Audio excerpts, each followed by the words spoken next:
ครอบครัวกระชัยสะบายดีท่านผู้ชมพ่อกับข้าพเจ้าขโมยเอากระชัยคนเก่าคนเดิมเพิ่มเติมกระสิมากำจัดหญ้าพักปอดท่านผู้ชมแต่ว่ามันบริอยู่ในนานได้มันอยู่เลาะตามหล่องนี่สิลกออกเนาะเพราะว่ามันมันบ่งามตาท่านผู้ชมสิลองสิลกเบิ่งตอนบ่ทันลกเป็นอันนี้ท่านผู้ชมมันลกแล้วสิให้ทานผู้ชมเบิ่งอีกบาทหนึ่งว่ามันสิมีความแตกต่างกันอย่างไรเนาะติดตามไปนำกันท่านผู้ชมพร้อมกันสึกมายำท่านผู้ชมเนาะส่วนนี้นะส่วนนั้นแนมไปงามอยู่ท่านผู้ชมนี่มื้อนี้ได้1 เดือนกับ5 วันท่านผู้ชมได้เดือนกับ5 วันมื้อนี้ไก่เลยไรไก่ละเห็นกอง่างเลยท่านผู้ชมกอตากเลยลงหัวเลยได้เนาะไก่สิให้มันคิดว่าสิให้มันได้หอด40 วันท่านผู้ชมจังสีลกมันจังสีขาย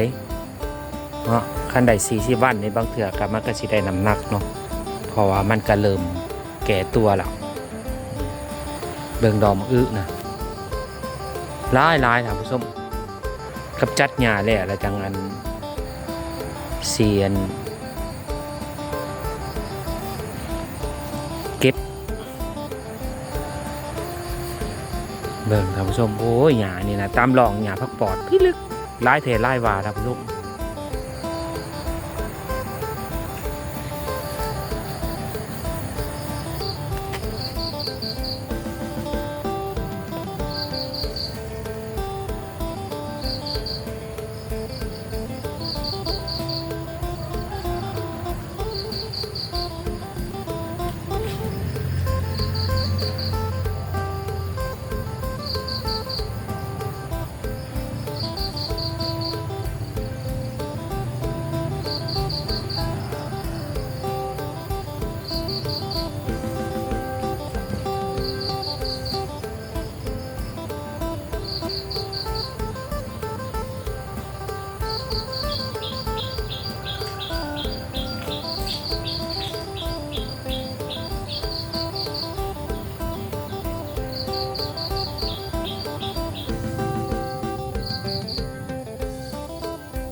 ก็ยังปวดหัวใช้พื้น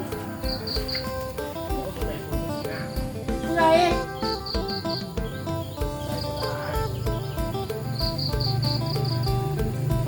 ข้าบางมุมนี่ทำไม่ได้หนึ่งบางมุมนี่ทำไหนเนาะ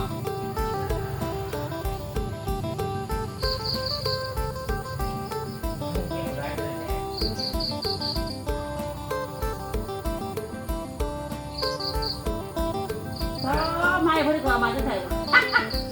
ขายปลากระไหลไม่ยังเอาใหม่เนี่ยเก่าไม่หลังไม่เพื่อนเก่าได้อันพามอื่นขอเดี๋ยวด้วยค่ะอันนี้เหลืองนะที่แกงไม่เรา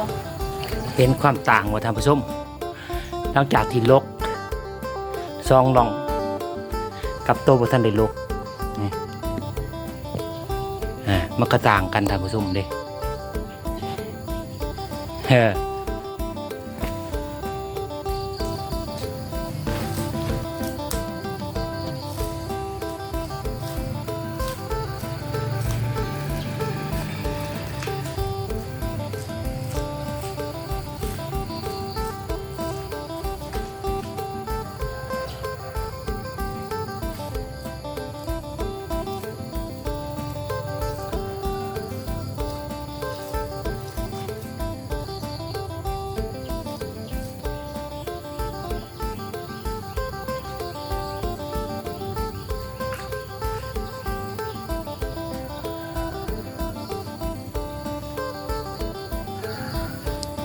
ช่วงพักผ่อนก็มาดื่มกาแฟเพราะว่าลูกหญ้าท่านผู้ชม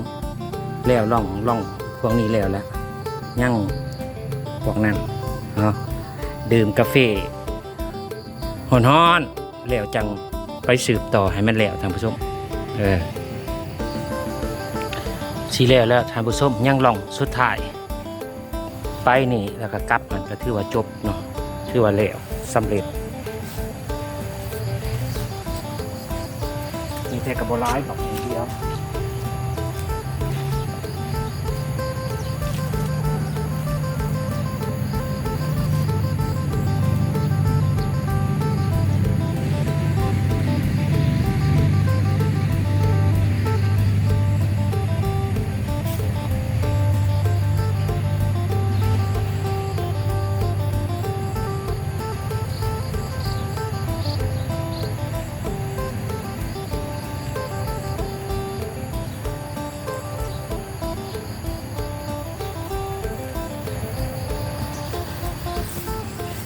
พี่น้องเบิ่งพี่น้องว่าแมนเบียยังนี่มันเกิดขึ้นเองเด้อท่านผู้ชมนี่หลายได้อบ่แม่นหน่อยได้อคุณน่ะนี่หลังจากที่โลกแล้วท่านผู้ชมก็ประมาณนี้แนมไปก็เห็นแต่หอมเนาะเนาะหญ้ามันเกิดอยู่ตามหล่องท่านผู้ชมเบิ่งผักดังโคมท่านผู้ชมเบียร์ผักดังโคมผักดังคมลงระดูเกิดขึ้นตามนานพักและชิประมาณนี้แล้วเนาะขอบใจท่านผู้ชมที่ติดตามตั้งแต่ต้นจนจบสวยเป็นกำลังใจแก่ข้าพเจ้าในการเห็นคลิปโดยการกดไลค์กดแชร์กดติดตามเป็นการส่งเสริมข้าพเจ้าไปในตัวกับชิขอลาท่านผู้ชมไปเพียงเท่านี้พบกันคลิปหน้าบายบาย